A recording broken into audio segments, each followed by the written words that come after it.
Welcome to How People Move People, a podcast about the impact that our words, art, stories, and lives have on each other.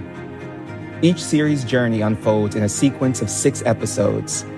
This series, titled Midground, is hosted by dancer, curator, and scholar Dr. Tara Aisha Willis. Midground brings pairs of dance and performance artists together in kinship around their roots and work in the Black Midwest.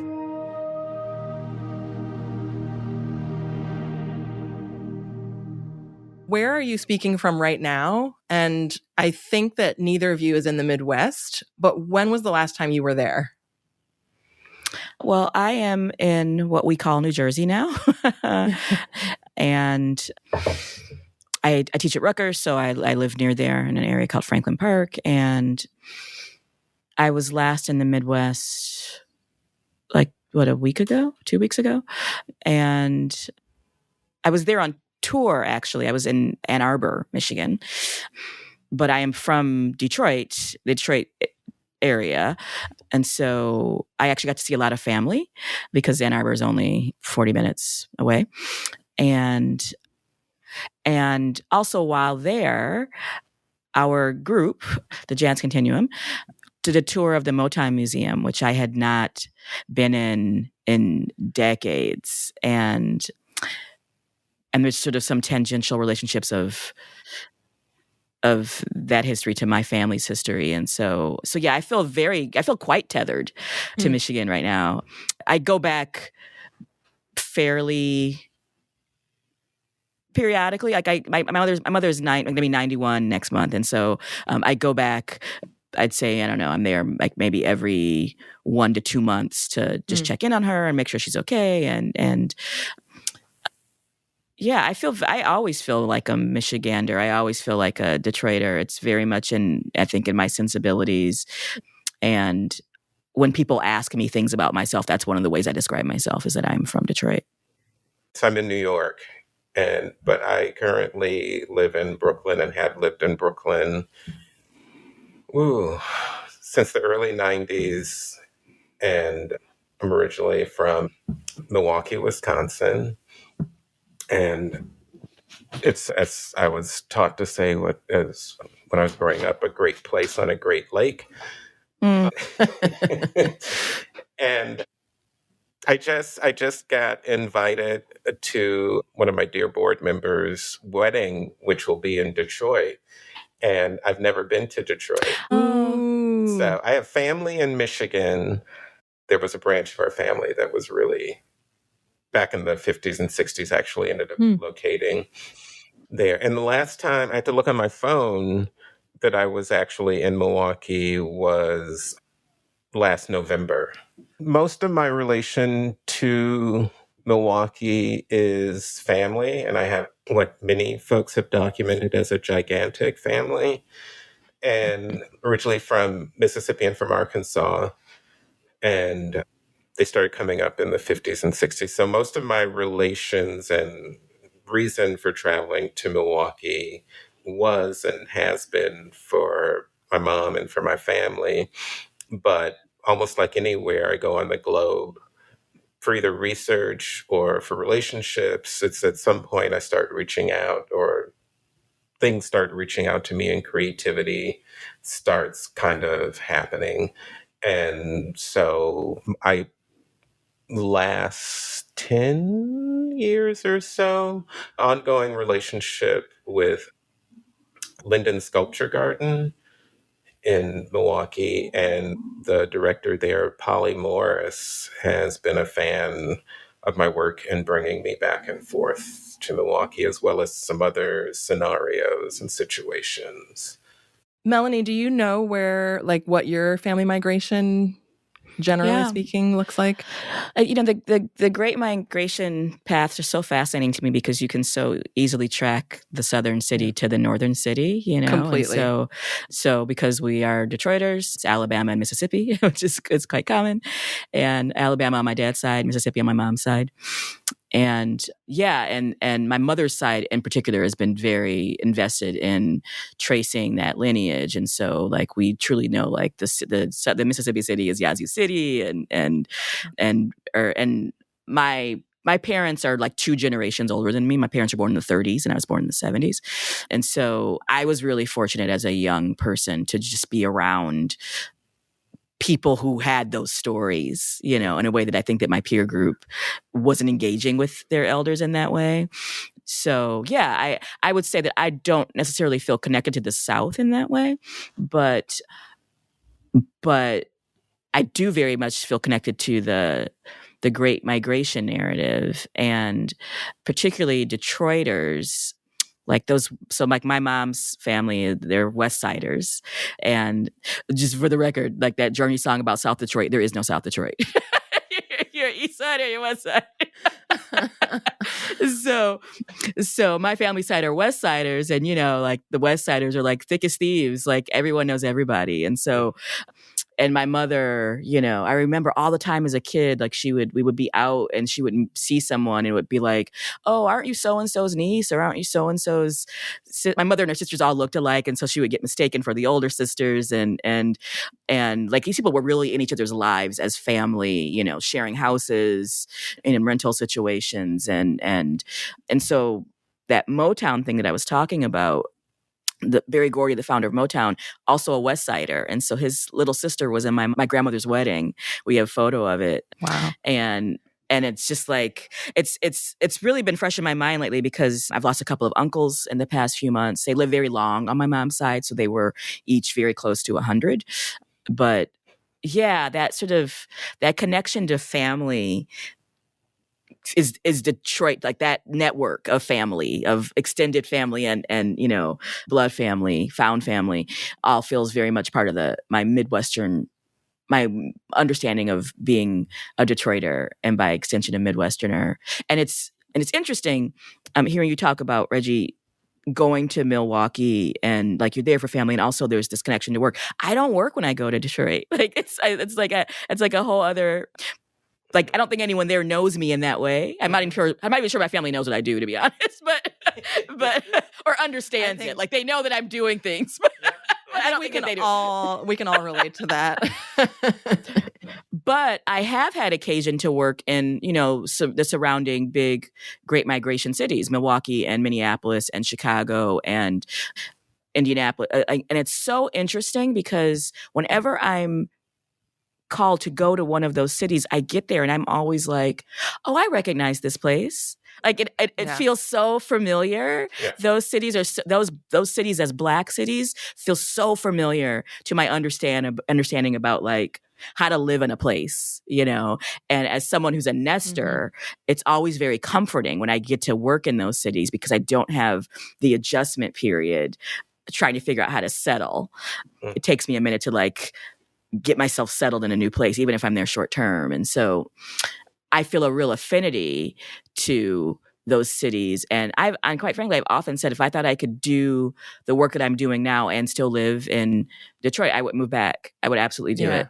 I don't think that those two things are necessarily compatible, at least not in the way that I want them to be. But I left Michigan when I was 27, I believe, to go to graduate school and DC. And I remember being in DC and just feeling like, I don't know, you know, like, I don't know about this. This is so different, you know. The Detroit that I love from that time, that younger me, you could walk into a bar and you would come out with a new friend who was like literally your friend, and you would hang out and you would have a relationship. And DC was so not that. And it took me a long time to like find my people there because just the way you introduce yourself is so the culture different. Is so different. Yeah, so different, you know. The East Coast thing. Sorry, did you? No, go ahead. When did you said you didn't leave Detroit like to live until you were 27? Yes. Okay. I left Milwaukee when I was 17. Yeah. So that's also another thing. Yeah. A big difference. Yeah. Yeah. Yes, I was a fully formed adult when I left. And I remember I cried like a baby because I had never lived anywhere but there. I just cried so hard right before I left. And every time I go home, I'm just like, oh yeah. Even though there's things about it that are different, architecture changes. Detroit truly as a city has dramatically changed over, the past several decades because of the way the auto industry has changed. That's such a driver of how that city functions or functioned. But yeah, I go home and I'm just like, oh, I feel settled in my bones when I'm here. I breathe a little bit easier. I think honestly it has something to do with like being near my mother. Like I sleep better when I'm near my mom, and that is something that's become very clear to me because I'm an insomniac and I sleep better when I'm there. And the only other place that I felt something related, not quite the same, as I feel that same sense of like my heartbeat slowing down when I go to New Orleans for reasons that I'm not clear about. I feel my Midwesternness all the time. I feel like it's shaped my social behavior and it shaped my understanding of Blackness. So my next question was going to be like, what is the Black Midwest for you? Does that mean anything to you? And how has it inflected or not, or sat next to your practices as creative people? Wow. There's something about me having left Milwaukee at such a young age, even though I would come back, anywhere from 2 to 4 times during the year into the last few years. So I've never been able to define Midwesternness and Black Midwesternness and the thing. And whenever I've had the opportunity to bring my dance company to Milwaukee specifically, it's been like a fact-finding thing for me. It's just like, do you see this? Can you name this? So Melanie, that thing that you're talking about that you can't name or articulate, it's also, and I don't know enough about linguistics to remember what that, like the Midwestern accent was kind of like the standard, like the belief that there is no accent. And so like the Black Midwestern accent in relationship to the East Coast sounds kind of Southern. Mm-hmm. But then when you go down south, you realize, it's not at all. I know. Yes. And so I've struggled, and with the mix of folks that are in my company, I always kind of use them as like my own little internal lab. I don't even have to call it internal, but like a little lab where it's just like, okay, this is interesting to me as an African American. Do you think that this is weird or interesting or great? And they would always be like, yeah, there's some. And so the only thing I've come up with calling it is like non-ness. Like it's like that. It's just like it is. There's an isness, and there's kind of just like, but it's not like pushing in your face ness. It's there's a relating, there's a support, there's a manner, there's a way of being, there's a knowing within. I can't. So I feel like I'm at loss. I've been at loss for words and the folks in my company or folks that I've related to when I'm able to get them in Milwaukee, I'm like, do you see this? Do you see this? Do you see this? They're like, oh yeah, that doesn't happen. Or I've never seen that before, or I don't know what's going on here. And I was going to talk about stepping. Because there was a period of time where I was really, I kind of had like an epiphany and discovered, my cousin took me out to a club and I was just like, what are they doing? What is that? It was nighttime, but the club didn't like have like club lights. It was like kind of like the lights in my head were on. You know what I mean? Like it wasn't like dark, like a club, like a New York kind of club, a disco, It was like young people there and old people there, and they were stepping, and it just looked slower, and it was hand dancing, and I had been throughout the Caribbean and throughout Africa and in places, and I'd seen couple dancing, but this, and like the way the couples don't really look at each other, they're feeling each other, like it's a non-ness that is like the quality of being able to relate without making a show about it. And the way you kind of, it's slower than you would ever think anybody should be moving together. And I was just like, what is this in my own backyard that I have had no idea? I've been traveling across the globe looking for different Black culture. And here's an entire articulated universe that became a foundation of a lot of knowledge. So the research part of it, of a lot of self-reflection and discovery. But it was specifically, the piece I was working on was called The Tale, Pipi Cucci and the Tale of the Golden Dick. I started taking little stepping classes, went to some of the stepping competitions and got all line dance crazy. And anytime I was making any kind of work during that period, I was trying to play with that material. I played with it down in Trinidad. I played with it in California. I played with it, like in dance context. I'm sure I did some teaching and stuff in Europe, like playing around with that and thinking about it in relationship to social dancing, because most of my research and focus had been more in religious kind of contexts in the African diaspora. So I hadn't spent that much time thinking about salsa and merengue and other hand dancing kind of things. Like the last kind of flash in my head and experience was probably back remembering disco. Disco dancing. Yeah. Beautiful. Okay. Melanie, do you have thoughts? The Black Midwest and influence on you? My understanding of a Black Midwest is grounded in of how do I say this? It's grounded in an awareness of Black people in the 20th century in America, like specifically the 20th century, and that also being the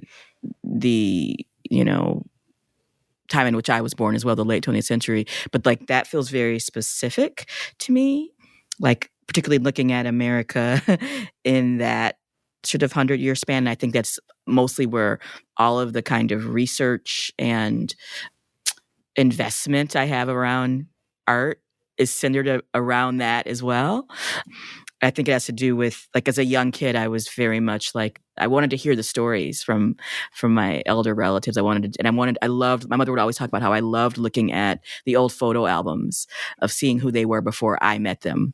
That always fascinated me with my family. And so in saying that, I also say that, like, there's a vagueness to what I'm languaging here, because I am aware that I have a reluctance to deconstruct it because it is home to me, and I want it to be in my heart as home, and I don't want it to be in my heart as work or knowledge, or even though it is those things sometimes. But it's a purity about my relationship to the Midwest. And so I love when there's a serendipitous, like, recognition of that thing that Reggie was talking about, of like, do you see this? Do you recognize it? I love those moments, but I also don't want to become like the Detroit dance history historian. Like, I don't want that for myself. I don't, like, it doesn't, that, like, that's, you'd be great at that's it. a different, but that's a different identity for me. And this is sort of off topic, but maybe related because Midwest. But so this summer, I'm going to do, for the first time, I'm going to sit on a panel about Prince and dance. And anyone who knows me knows how much I love Prince. And Minneapolis is another city that I went to where I was like, oh, home. Like, I drove to the Purple Rain House and I was like, home. I recognize you, right? And I've been so reluctant to make Prince any part of my profession, because my love for his work is so pure, and my love for his art is so pure. And so, yes, the Black Midwest is a part of an identity for me, and I want to understand it through all of my senses that don't involve research, if that makes any sense. And so I'm being vague on purpose, because my relationship to work is sometimes unhealthy, and I don't want my relationship to home to be unhealthy, Yeah. Yeah. But I love that the example you gave is like looking at photo albums as a child, because in a way it's like you were like a little researcher, you know, you're Oh, like, let absolutely. me understand this in context. Let me get the Oh, background information, absolutely. you know? So Yes. methodologically, your Midwest ties are actually extremely influential. Well, and I think that particularly for where I sit in my family, so I'm the youngest of 13 grandchildren, and I have first cousins who are easily 20 years older than me, because my mother had kids in her late 30s and her sisters had kids. Her sisters and brother had kids in their 20s. So there's like this huge gap, right? And I am the last of my grandmother's grandchildren. And so I was always having to relate to older people and their older stories, and was sort of socialized to believe that was really important information to know. And and so, yeah, I love still to this day looking at those photo albums of the family, who they were before they had children, before they had more I mean, my grandmother didn't ever not have responsibility. She was the oldest of 13, and she was born in like 1903, I think. And so she had to help raise those kids, and then she had 5 of her own that she had to raise. And her husband died when her youngest was 3 months old. So she truly raised those kids by herself and did not get remarried because she didn't want to bring a man in the house because she had 4 girls. So like by the time I came along, she was over children, but but there was this understanding of like my family contains a history, and that history is embedded in this city. And it's very interesting for my mother to hear my mother talk about her memories, because it's almost always related to geography of the city, you know, of this street and this school and that store. And like, it's all related to how she had to navigate the city as a person, as a younger person. Yeah. And I don't necessarily think that that's the way I move through the world nowadays, but I think it's very much connected to being a Black person in the 20th century and knowing which parts of towns were safe and what parts weren't. Mm-hmm. I think that very much informs how they viewed the city, and as a result, how I viewed the city, because my sensibilities were shaped by them.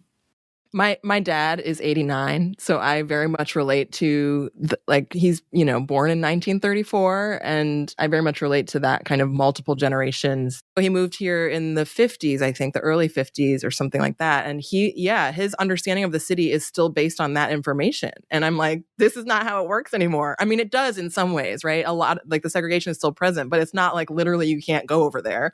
He's always shocked whenever he sees a Black person walking down the street on the north side of Chicago, and I'm like, there's a lot of them up, you know, like there's a lot of us up here now, you know. So it's I totally understand what you're saying. It's ingrained in like the memory is ingrained on the land and the kind of geography of both migration and like safety and creating home. And for my dad, it was much more, I think, also about like escaping in some ways. I mean, obviously that's part of it for a lot of Black families, but for him in particular, there was like cutting off as well. That was part of it. And, you know, so I think there's like this like sense of like, this much at least is ours. My immediate family, my mother, father, sister, me, we were among the first in our sort of wider family to move into the suburbs. We moved in the suburbs in the 70s. And before that, everyone else lived in Detroit, you know? And so I was born in Detroit. And then when I was 4, we moved like across 9 Mile, you know, which means you're now in the suburbs. And so yeah, there was this understanding of like all the people that I loved lived in Detroit, you know? We didn't, but everyone else did, you know? Yeah. And that thing that you're saying, Reggie, about like, oh, that's that Midwestern, Black Midwestern twang isn't Southern, but it feels Southern.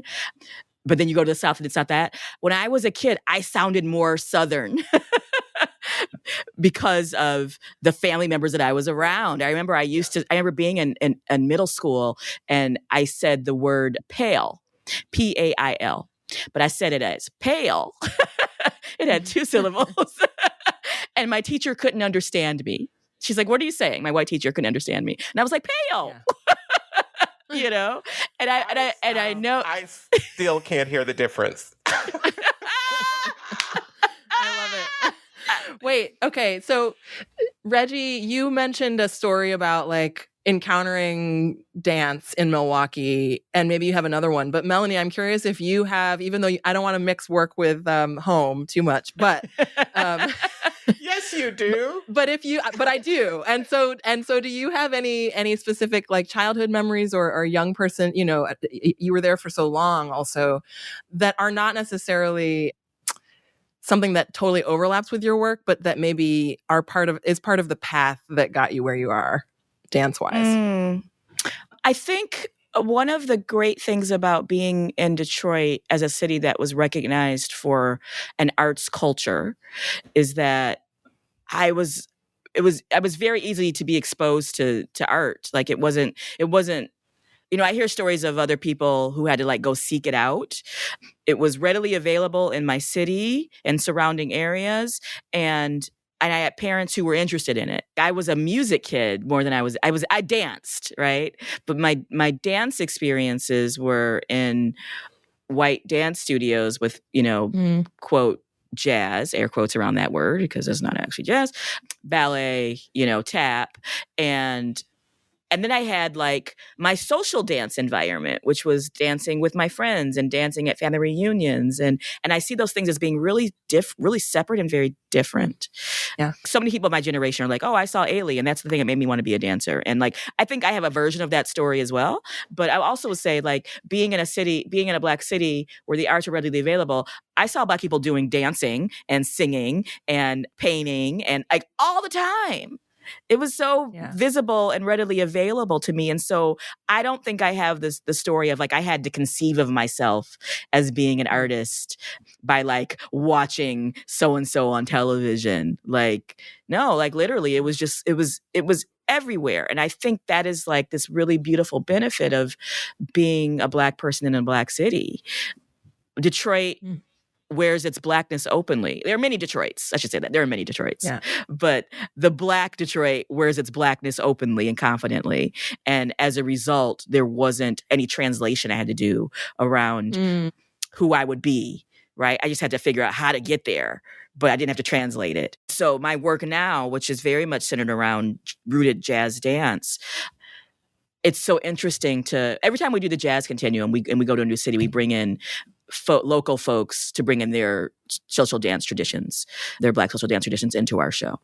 And so we were just in Michigan and we had all these Detroit JIT folks come in and it was amazing. And it's so funny because I feel like that life I had as a young person who was like always in the club and like always going to see her musician friends and had all these DJ boyfriends and like that version of my life is actually converging with my Jazz Continuum life now. And I've actually been able to reconnect with a lot of those folks who I haven't spoken to in decades because I can see that like Detroit Melanie and professional dancer Melanie are actually the same Melanie. Which I don't think I always saw them that way.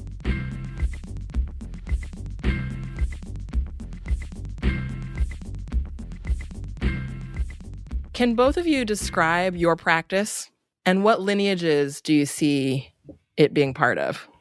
I tend to have talked about my lineage in a couple of ways. It's probably 3 ways I talk about it. One is I go back and talk about first getting started in swing choir, which is a Midwestern term. I understand it as a Midwestern term as opposed to I was in the swing choir. As opposed to show choir, right? It was swing. I have never heard this term before in my entire life. I've never heard of this before. Tell me everything I want to know. Do you know show choir? Yes, I'm familiar with show choir, but not swing choir. Uh-huh. Swing choir sounds better. I don't know where swing choir came from, but we had a swing choir at my little private elementary middle school that was kind of half Black, half white because it was in the near South in Hyde Park. And the music teacher was a Black man.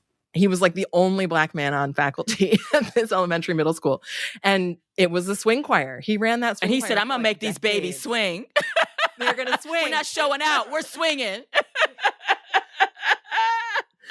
I don't know where he was from, but if you know Glee, if you know the TV show Glee or show choir, that's basically swing choir. Swing choir, the, yeah. Okay. The geeks singing musical, like songs from musicals, as well as like jazz songs. Yeah. Like arranged. Oh my God. songs. You have just unlocked a core memory of mine that I completely forgot about.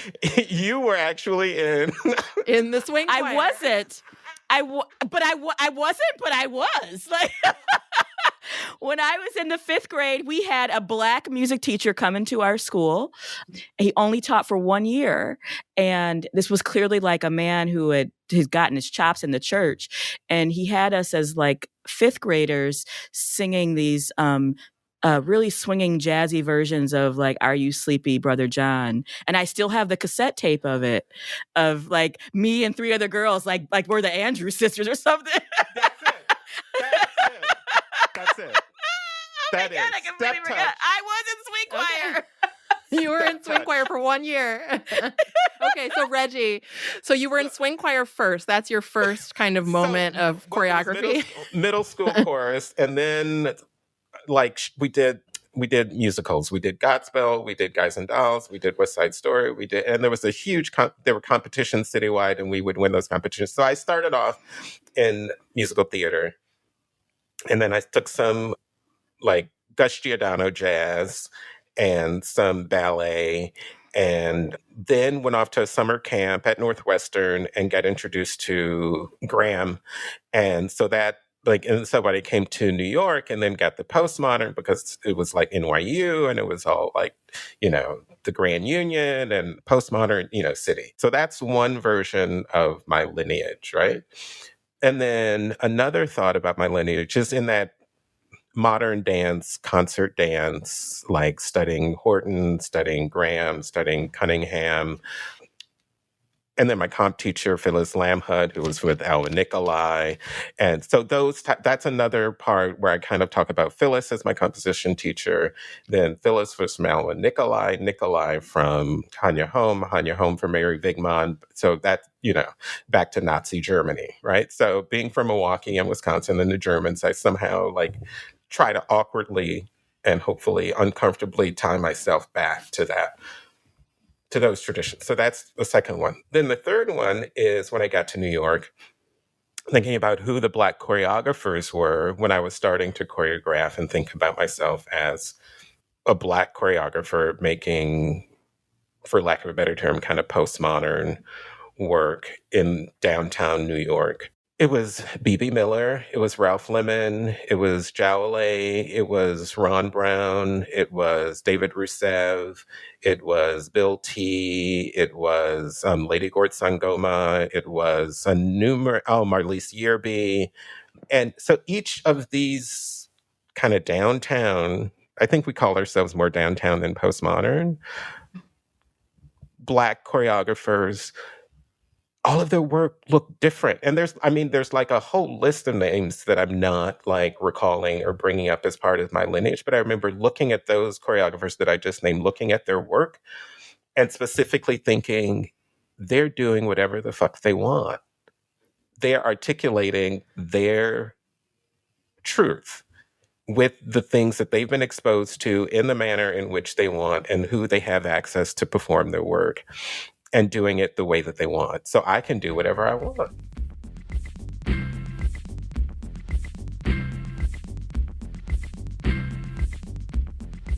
We date Fist and Hill Performance Group as starting in 1989, and that was my first professional in New York performance. And it was by the mid-90s I kind of had found the term fist and heel worship and said that I wanted to kind of have performance group because I think there was Mark Morris performance group. There were a couple other performance groups, David Gordon performance, like collective. Like I was just like, I don't know how much I'll be committed to this dance thing for how long. So let me like get a title that will last if all of a sudden I'm doing more singing than dancing or more acting or more performance than. And I was just like, so it stuck. So I was like, Fist and Hill Performance Group. I like the sound of that.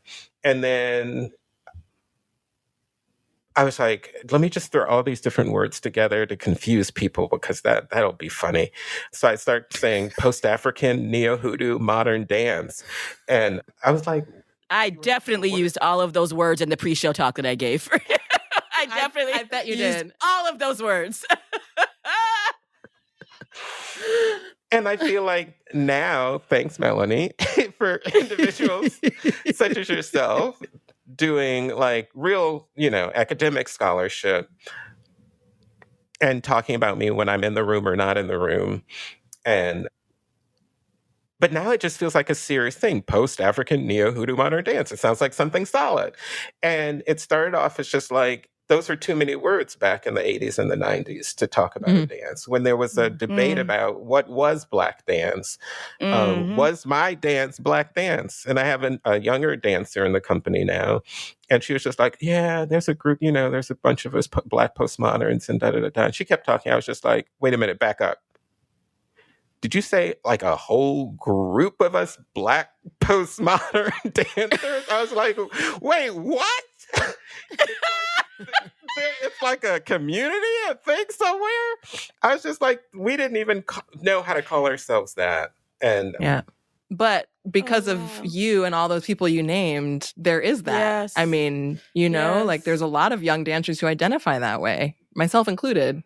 Melanie, go for it. Your practice and lineages. I also am reluctant to name a practice as something concrete when I work in jazz, which is, born of change and shift. And so what I can say is that, and also I feel like I should probably name the fact that, like, depending on how you know me, you might be thinking Melanie the jazz dancer, you might be thinking Melanie the curator, you might be thinking Melanie the dramaturg. And while I think of those all as Melanie the dance scholar, I think all of those things are interrelated in creative work. I think people tend to make them quite discreet when they talk about my work.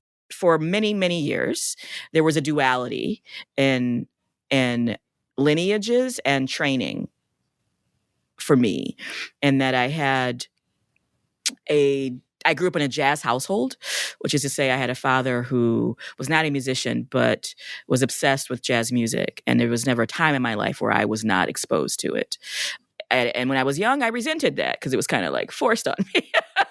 And then, you get to your 20s and you're like, oh my God, I have all this knowledge and it's because of him, So I have this like deep understanding and connection to music in general, and specifically jazz music and related forms, funk, blues, R&B. So there's that. And then there's also, like, I think being a Black person in America, being exposed to people dancing all the time because Black people dance, in our social environments. And then also I had like my formalized training, which was very white. My dance studio as a kid was white. It was run by a white Jewish woman.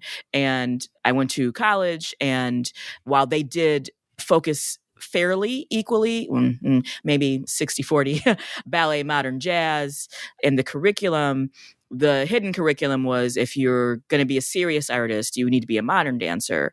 And if you're going to be a modern dancer, you need to understand postmodern choreography. It was never said explicitly, but that clearly what was happening, right? And so I feel like I am someone who had to learn to speak many languages to figure out which environment I was in, to figure out how to navigate that. And so I didn't gravitate towards the Dunhams or the urban bush women. I came to my working with Jawole much, much later, and don't regret not having discovered that sooner, because I feel like it comes to you when it comes to you. Like, it came to me when I was meant to experience it.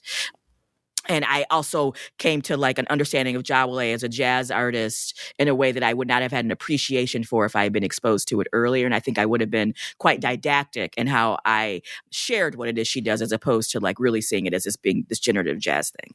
So my modern dance lineage was a Hawkins, Eric Hawkins, and a Judson Church, and like that was what I studied at Western Michigan University in the 90s, and the jazz was a Giordano Maddox, thing. And then I got to graduate school in my late 20s, and I was really beginning to ask questions around Why are we calling it jazz dance if we're not dancing to jazz music? How does my understanding of this music relate to who I am, my identity as a jazz dancer? Why in the music, if you're going to be a virtuoso, you have to improvise, but it's been nowhere in my jazz dance training. That was like the root of the work that I was doing in my late 20s. And that was the shift. And that was when my history and my family began to align with my aspirations as an artist. And like Reggie, rhythm has always been incredibly important to me, but I separated that from like these rocks I'm doing in the Hawkins class, or improvisation as an intellectual exercise and not a rhythmic musical exercise, which is how it was taught to me, So my practice, while I don't want to name it, I would say is a reclaiming of an identity that I was born with, a reclaiming of a birthright that I was sort of socialized to devalue a little bit. And when I stepped back into my jazz identity in my late 20s, I began to recognize myself, and I didn't have to become somebody else to be in the practice, whatever the practice was going to be. Whereas before that, as a modern dancer, as someone who was identifying exclusively as a modern dancer, whatever that means, I was always trying to become something else. I wasn't allowed to just be. And jazz allowed me to just be. And so my practice is about being and recognizing and valuing my natural inclinations and gifts and interests and not decentering them in the practice, like centering them in the practice is what I would say. Yeah. That's beautiful. Describing my practice, no, it was wonderful to hear like that home jazz education and experience. And I'm thinking, oh my God, that's it.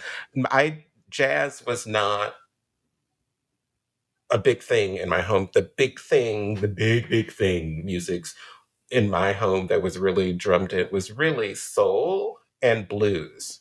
But like Chicago blues and the Delta blues. And then of course Soul Train, but those were like the things that were just like really, really pressed into my head. And the thought that I've been trying to get my head wrapped around, and I have it with many of my dancers, is this relationship to improvisation, which I've been starting to call extemporaneousness in my work because I love structure. I've been thinking and playing around the newest thing, and I haven't figured out how to comfortably figure it because I haven't gone as crazy as like a new post-African neo-Huda modern dance. But I think part of that, or maybe in addition to that, is what I've been calling African formalism or Africanist formalism. Mm.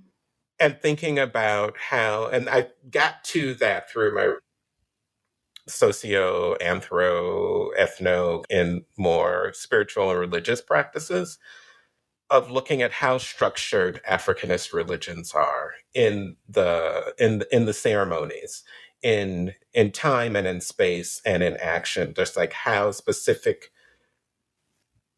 the pattern is. And knowledge of that pattern, deep knowledge of that pattern, communal knowledge of that pattern, and then being able to take that pattern and do something.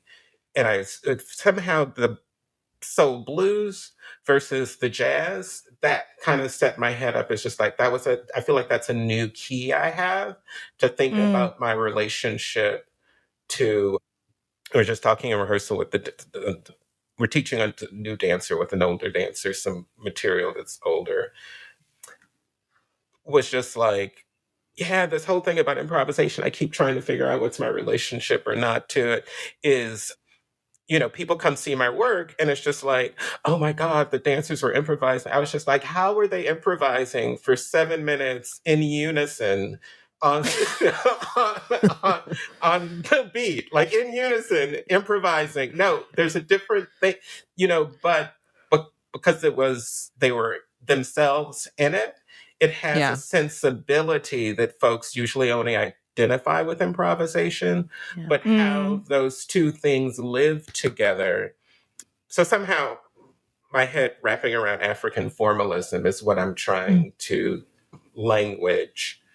I have a deep love for language and words and like I feel like I'm always trying to figure out like what's the right combination of the word to get at the thing I'm trying to say. And also I feel like I've been using some language for a number of years and I'm getting ready to let go to how I name and define what I do, because I feel like I've maybe outgrown it or it ceased its usefulness for me in terms of how I describe my relationship to movement and music. And thinking about even the word improvisation, if you talk to house dancers, they don't say improv, they say freestyle. It's important to me that I remind myself that even when I commit words to publishing, that it's still something that is meant to be timely, not timeless for me, that it can be quite complicated and difficult for future generations if we lock on a thing right now and say this is it, as opposed to this is it now.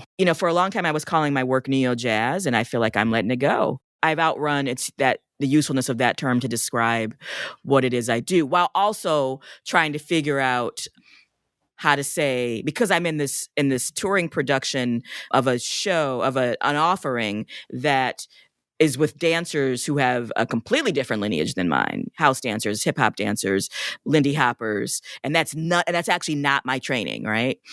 And I feel much more aligned with like a Jawale or a Diane McIntyre, Mm-hmm. But here I am seated in the middle of this thing, and it's all jazz. Like it's all layers of jazz in the same way that Duke Ellington and Sun Ra can coexist, Duke Ellington and Albert Eiler can coexist, right? And so I've been thinking like, well, then how are you referencing this thing? Because I don't want to be in a place where I'm saying, oh, the thing that I do is analogous to the years of experience that these incredible house dancers have. Like our paths were our routes were different. And so I'm not saying the thing that I do is that thing. I'm saying it has a relationship to that thing.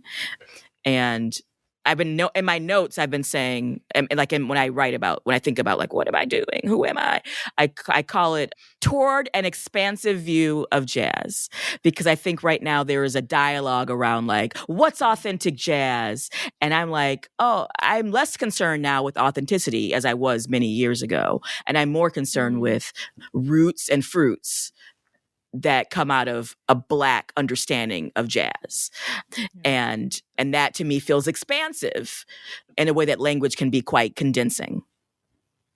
And the toward is really interesting to me, because in my work, I think a lot about like dancing rather than dance, like the way that we put like a capital in front of the thing. And then like the ing allows it to have this movement, and this process to it. And Blackness as a kind of like Black is important, capital B, right? But there's also something going on that's like a little more hard to put a finger on, that is also there. And we have to figure out how to name it to communicate with each other, right? But so I'm really hearing in what you that phrase toward also this movement, and it's about the practice and the ongoingness and the work to kind of be in it and explore it, and not necessarily like here's the name, right?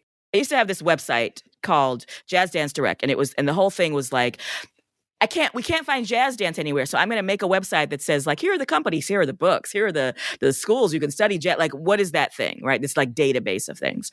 And a peer in the world said, well, my company should be on there. And I was like, but are you jazz? And they were like, am I not?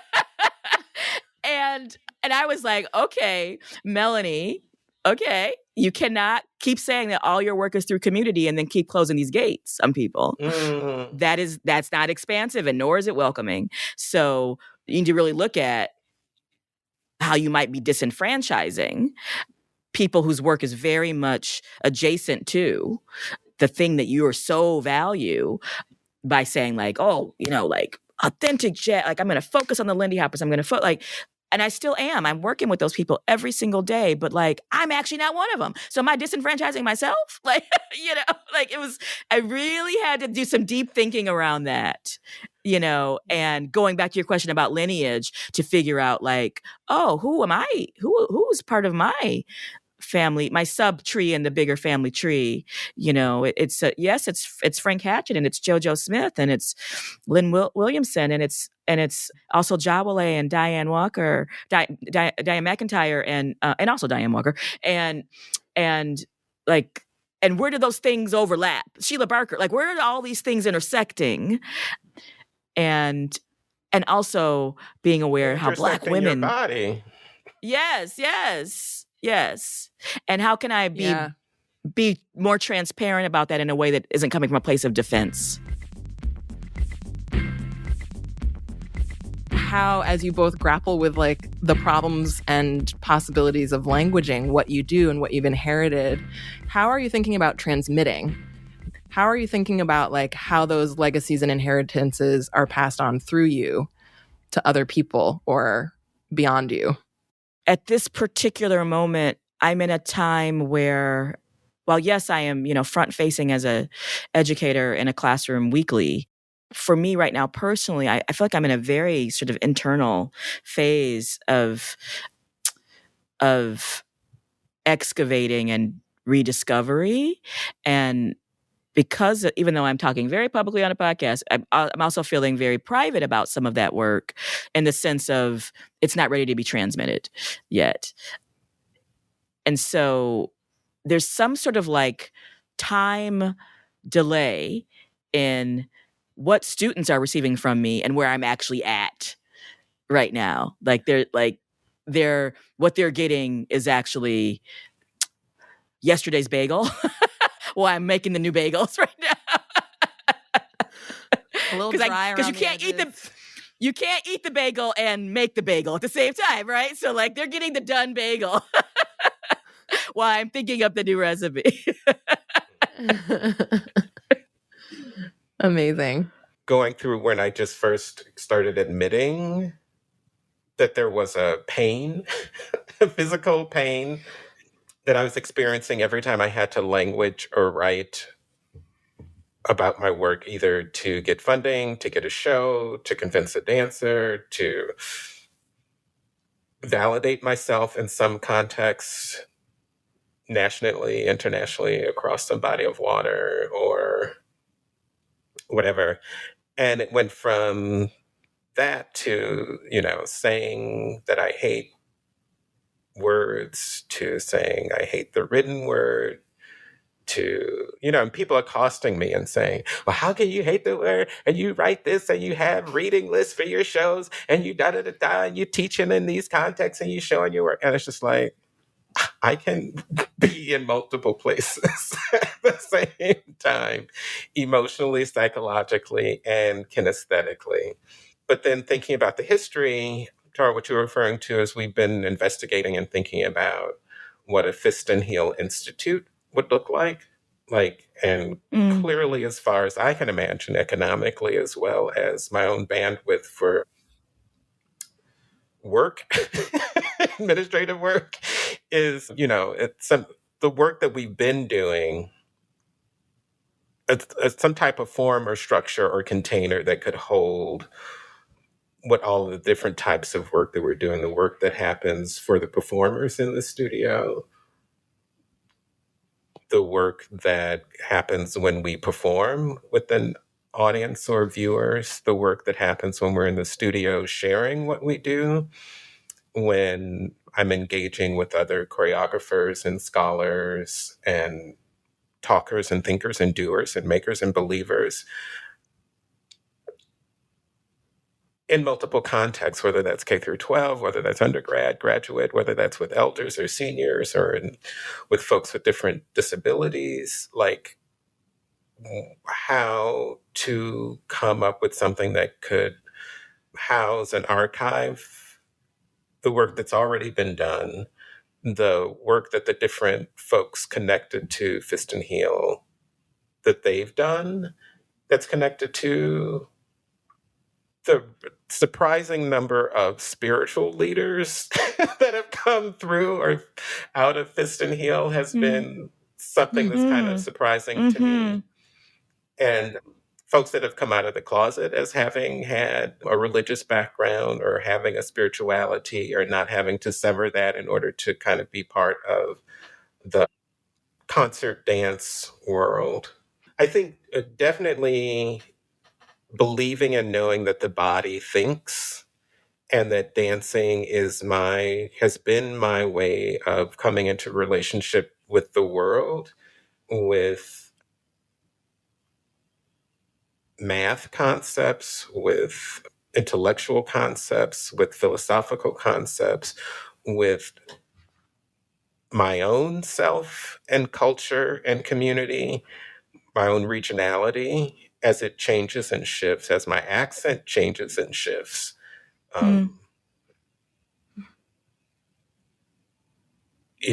Looking at other places and systems that have used the body not just for performance, not just for emotional release, but for really important functions in communities, for exercise, for healing, for communication, for war.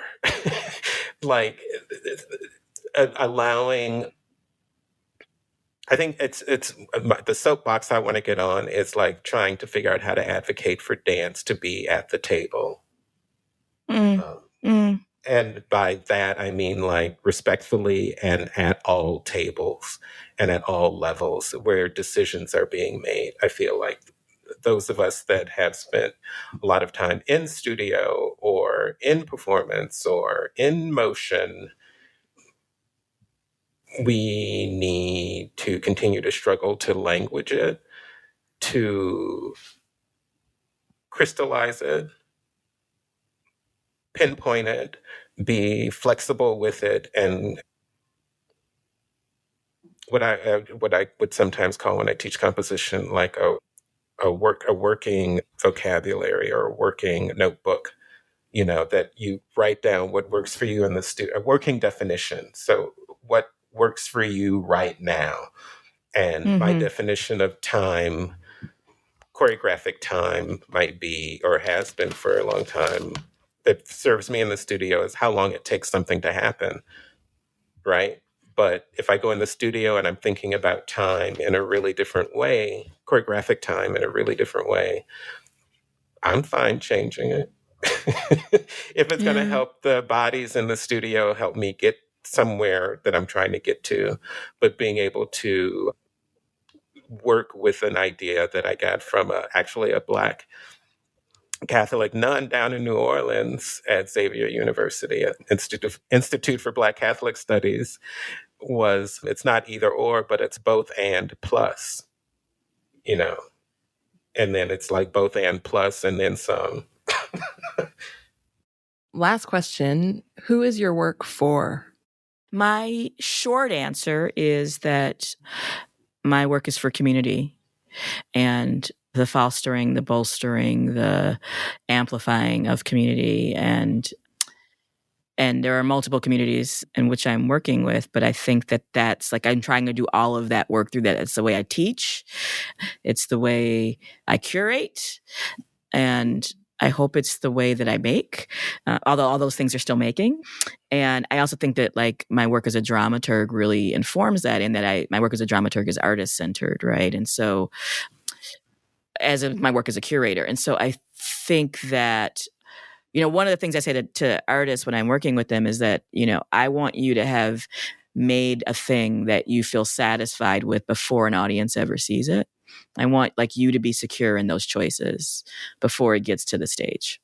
It doesn't mean that that's in like opposition to an audience, but just to say that like the work it has to stand on its own, and also it's yours. Like it's not theirs. I think I'm less concerned with like for as much as I'm concerned with. Yeah, less concerned about who it's for and more concerned about who it's with.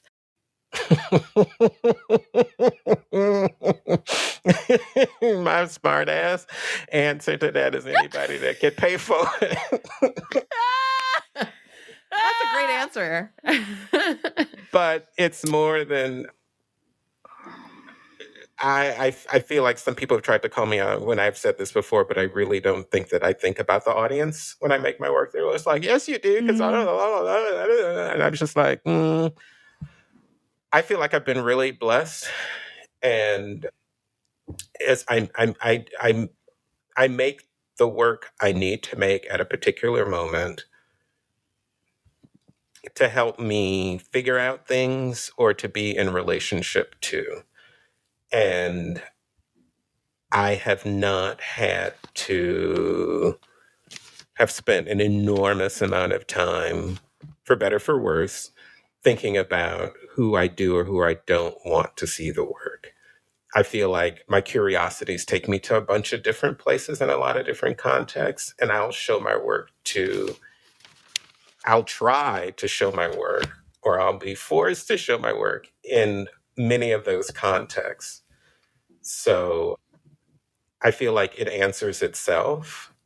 It's like not one of the major concerns I need to, if I keep asking enough questions, if there's enough rigor around who's asking the questions in the room when I'm making the work, there's always more of a particular group or that a particular work should see. Oh, that work should definitely be seen by the Steppers community. Oh, that work should definitely be seen by the Spiritual Baptists. Oh, that work should definitely be seen by Cunningham dancers or so-and-so or whatever. And it's just like, okay, well, if they can bring me there and they can get here, or I'm happy to do it. So there is an economic question to it that's real. But in the making of it, I'm trying to be as full and complete and whole as I possibly can be, and allow myself to really try to, in the dance studio or in this performance space, answer the questions kinesthetically that are truly coming up to me, and allowing myself to really hear those questions. I want the piece to stand up within any context, like for it to feel like it has integrity and it has authenticity in any context that it's presented in. So if my work is presented in front of a white Jewish audience in California, they will see me. If it's presented in a township in Zimbabwe, in Bulawayo, they will see me or see enough to ask questions about. That is a world view. Like that's coming from a particular perspective, like it holds that water. And I feel that's the rigor I was kind of talking about, is having the rigor in the process to make the thing that it will hold up in multiple contexts. That's who I want to see my work, or that's the audience that I'm making it for. Nobody and everybody, but it needs to be clearly me. Who is from Milwaukee. There are, and have been Black folks in Milwaukee, and that it's, the way Milwaukee County is actually developed, it is majority Black now. I can't make my work based on your ignorance. Yeah. But because you don't know Black people can be from Milwaukee, you don't know what to look for, and you don't know which part of this is actually because of me being Black from Milwaukee, and my family is from Arkansas and from Phillips County with the largest number of lynchings in American history. You don't know that. But that's all of that is embedded in there. And that's in relationship to Trinidad and Zimbabwe and Senegal and Poland and Germany and Japan. And then whoever else is in the group, and who's like somebody from Ivory Coast and somebody from the people that are.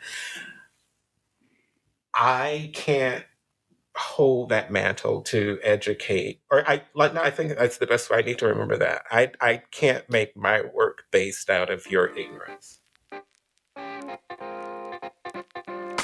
How People Move People is brought to you by the National Center of Choreography at the University of Akron, or NCC Akron. This podcast is produced by Jennifer Edwards. James Sleeman is our editor. Theme music by Ellis Rovin. Sound design by Damon Locks. Transcription by Arushi Singh. Cover art by Micah Krause. I'm DeMarcus Akeem Suggs, Director of Development at Mid-America Arts Alliance, founder and framework culturist at Kumbuntu LLC, and an NCC Akron board member. Special thanks to the John S. and James L. Knight Foundation for their continued support of NCC Akron programming like this. To learn more about NCC Akron, please visit us online at nccakron.org and follow us on Instagram or Facebook at NCC Akron. We hope you enjoyed this episode and encourage you to subscribe on your favorite podcast streaming platform by searching for How People Move People.